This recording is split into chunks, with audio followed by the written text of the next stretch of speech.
1. La estrategia de la distracción. El elemento primordial del control social es la estrategia de la distracción, que consiste en desviar la atención del público de los problemas importantes y de los cambios decididos por las élites políticas y económicas, mediante la técnica del diluvio o inundación de continuas distracciones y de informaciones insignificantes. La estrategia de la distracción es igualmente indispensable para impedir al público interesarse por los conocimientos esenciales en el área de la ciencia, la economía, la psicología, la neurobiología y la cibernética. Mantener la atención del público distraída, lejos de los verdaderos problemas sociales, cautivada por temas sin importancia real. Mantener al público ocupado, sin ningún tiempo para pensar, de vuelta a la granja como los otros animales. 2. Crear problemas y después ofrecer soluciones. Este método también es llamado problema-reacción-solución. Es decir, se crea un problema, una situación prevista para causar cierta reacción en el público, a fin de que éste sea el mandante de las medidas que se desea hacer aceptar.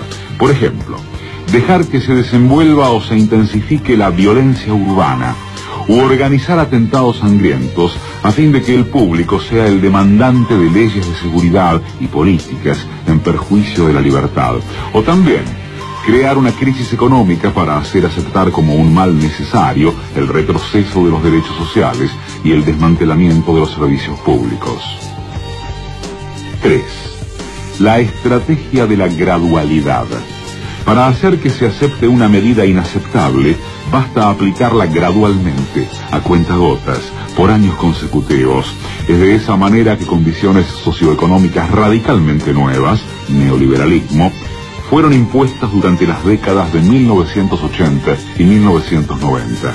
Estado mínimo, privatizaciones, precariedad, flexibilidad, desempleo en masa, salarios que ya no aseguran ingresos decentes, tantos cambios que hubieran provocado una revolución si hubiesen sido aplicados de una sola vez. 4. La estrategia de diferir. Otra manera de hacer aceptar una decisión impopular es la de presentarla como dolorosa y necesaria, obteniendo la aceptación pública en el momento para una aplicación futura. Es más fácil aceptar un sacrificio futuro que un sacrificio inmediato. Primero, porque el esfuerzo no es empleado inmediatamente. Luego, porque el público, la masa, tiene siempre la tendencia a esperar ingenuamente que todo irá a mejorar mañana y que el sacrificio exigido podrá ser evitado. Esto da más tiempo al público para acostumbrarse a la idea del cambio y de aceptarla con resignación cuando llegue el momento. 5. Dirigirse al público como criaturas de poca edad. La mayoría de la publicidad dirigida al gran público utiliza discurso, argumentos, personajes y entonación particularmente infantiles, muchas veces próximos a la debilidad, como si el espectador fuese una criatura de poca edad o un deficiente mental.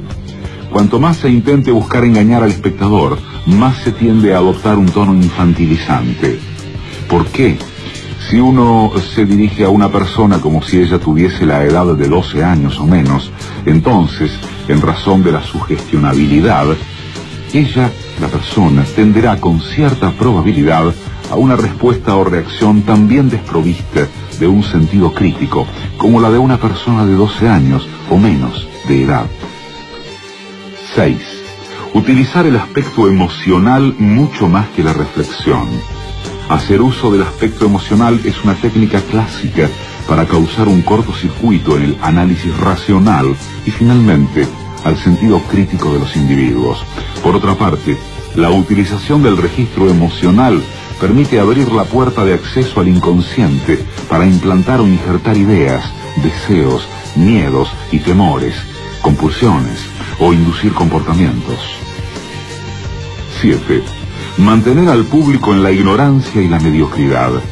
Hacer que el público sea incapaz de comprender las tecnologías y los métodos utilizados para su control y su esclavitud. La calidad de la educación dada a las clases sociales inferiores debe ser la más pobre y mediocre posible, de forma que la distancia de la ignorancia que planea entre las clases inferiores y las clases sociales superiores sea y permanezca imposible de alcanzar para las clases inferiores. 8. Estimular al público a ser complaciente con la mediocridad. Promover al público a creer que es moda el hecho de ser estúpido, vulgar e inculto. 9. Reforzar la autoculpabilidad. Hacer creer al individuo que es solamente él el culpable por su propia desgracia, por causa de la insuficiencia de su inteligencia, de sus capacidades o de sus esfuerzos. Así, en lugar de rebelarse contra el sistema económico, el individuo se autodesvalida y se culpa, lo cual genera un estado depresivo, uno de cuyos efectos es la inhibición de su acción. Y sin acción, no hay revolución. Y 10. Conocer a los individuos mejor de lo que ellos mismos se conocen. En el transcurso de los últimos 50 años, los avances acelerados de la ciencia han generado una creciente brecha entre los conocimientos del público y aquellos conocimientos poseídos y utilizados por las élites dominantes.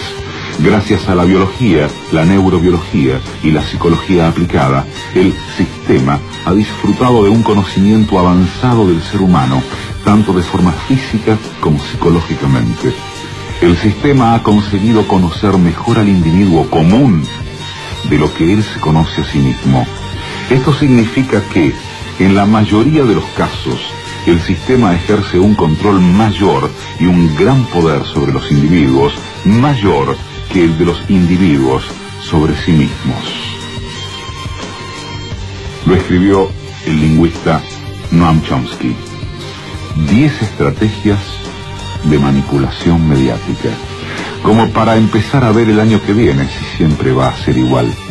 Cambiará alguna que otra cosa, pero alguna de las 10, o las 10, algunas combinadas, otras no, siempre están presentes en la masividad de los medios.